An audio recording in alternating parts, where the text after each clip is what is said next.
Kalau dibilang tentara-tentaraan, artinya bukan tentara beneran gitu ya, karena main tentara-tentaraan. Mereka dilatih strategis, mereka dilatih menggunakan.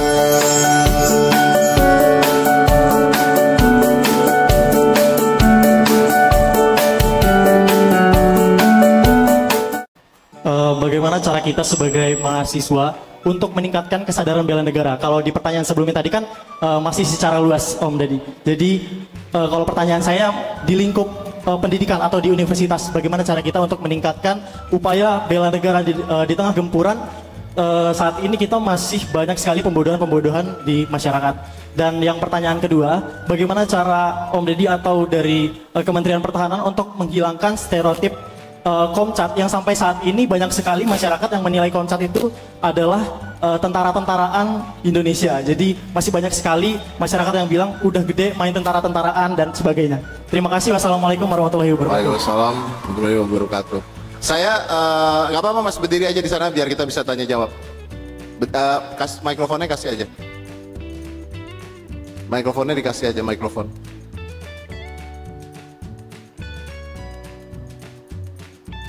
Oke, saya jawab yang kedua dulu, karena yang pertama saya masih agak bingung dengan pertanyaannya, tapi nanti tolong diulang.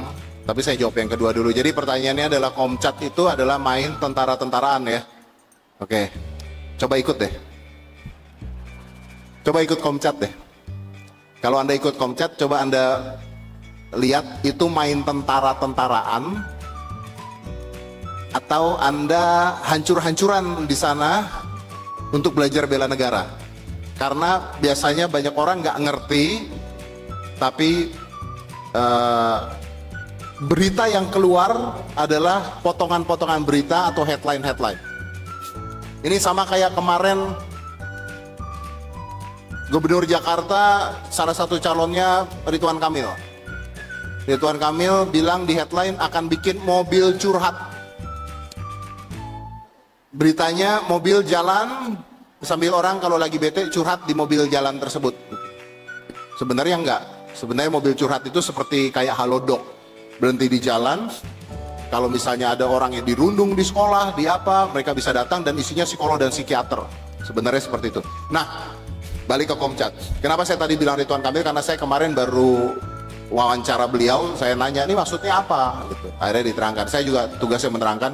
Tapi jelas saya punya keterbatasan. Bapak-bapak di sini dari Kementerian Pertahanan pasti punya pengetahuan yang jauh lebih besar dari saya. Nanti silakan ditambahkan. Saya hanya akan menambahkan apa yang saya tahu dan saya pahami, dan saya sudah pernah mengikuti berbagai macam kegiatan Komcat. Pertama gini, kalau dibilang tentara-tentaraan, artinya bukan tentara beneran gitu ya, karena main tentara-tentaraan. Mereka dilatih strategis, mereka dilatih menggunakan senjata, mereka dilatih tempur, mereka dilatih macam-macam seperti dilatih tentara dengan waktu yang singkat. Setelah itu mereka dikembalikan ke masyarakat dengan status yang dicabut. Jadi artinya mereka tidak boleh pakai seragam. Mereka jadi sipil lagi. Mereka jadi sipil lagi. Mereka jadi masyarakat biasa dan sipil lagi. Pangkatnya dicabut. Mereka jadi masyarakat sipil. Dan pada saat dibutuhkan negara, mereka pada saat itu juga langsung tugas menjadi tentara kita. Dengan apa? Dengan kemampuan yang mereka sudah punya. Jadi kalau dibilang Komcat itu tentara-tentaraan, maka pramuka juga tentara-tentaraan. Buat apa belajar pramuka? Ngapain lu belajar ngikat bambu? Kapan di hidup lu ngikat bambu? Kapan? Ketika dibutuhkan. Contoh paling sederhana. Tadi saya udah bilang, tentara kita tuh jumlahnya 400.000. Itu kalau dibandingkan rakyat Indonesia, 1% nggak nyampe. 1% nggak nyampe. Oke. Kita beli alutsista, diprotes. Beli alutsista, beli ini, beli alat perang, kapan perangnya? Diprotesnya gitu, kapan perangnya? Sebelum saya ada di Kementerian Pertahanan, saya juga mau bertanya, kenapa Pak harus beli ini? Kenapa harus begini? Kenapa harus begini?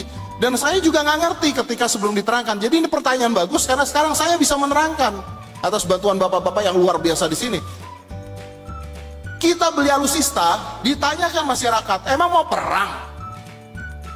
Tuh masyarakat yang lapar masih banyak. Tuh sekolah yang belum sekolah masih banyak. Kita beli pesawat jet, kita beli, bukan jet pribadi ya, pesawat jet tempur.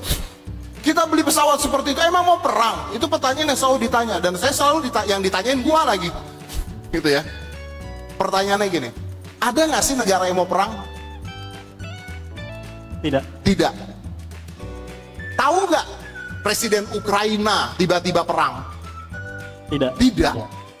Mereka lagi senang-senang, santai-santai, happy-happy, masyarakat lagi happy-happy, ketawa-ketiwi. Tiba-tiba Rusia perang yuk. Perang loh. Jadi, ketika ditanya kenapa kita harus siap semua, karena kita nggak pernah tahu kejadiannya apa. Dan bukan hanya dari luar negeri, bisa dari bangsa kita. Bisa ada pemberontakan, bisa macam-macam. Nah sekarang gini, paling sederhana. Bencana alam. Oke? Bencana alam di satu daerah terpencil. Oke? Bencana alam. Atau ada peristiwa terorisme di satu daerah terpencil. Tentara kita nggak cukup di sana untuk mengatasi. Tapi sekarang kita punya sipil yang bisa kapan saja bertugas untuk membantu tentara kita mengatasi masalah tersebut. Itu yang disebut dengan Komcat. Dan Komcat ini bukan Indonesia yang buat. Komcat ini sudah banyak. Sebenarnya, nih, dengarkan baik-baik. Sebenarnya kita nggak butuh Komcat, bos. Nih maaf nih ya, ralat saya kalau saya salah. Sebenarnya kita nggak butuh Komcat. Sebenarnya kita butuh Wamil. Wamil kita butuhnya. Kenapa? Karena negara lain sudah Wamil.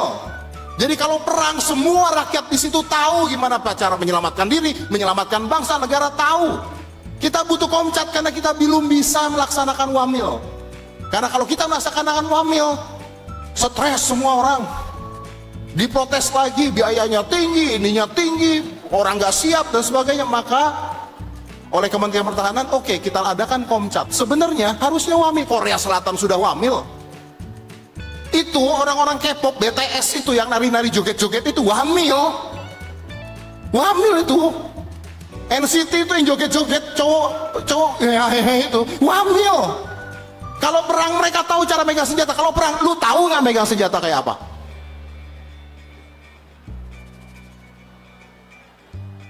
Belum. Masuk Komcat. Siap.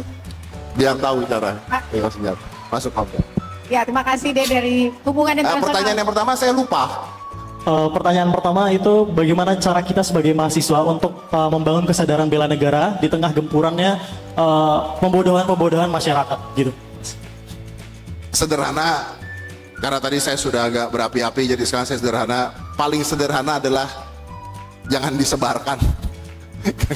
Karena banyak sekali berita-berita.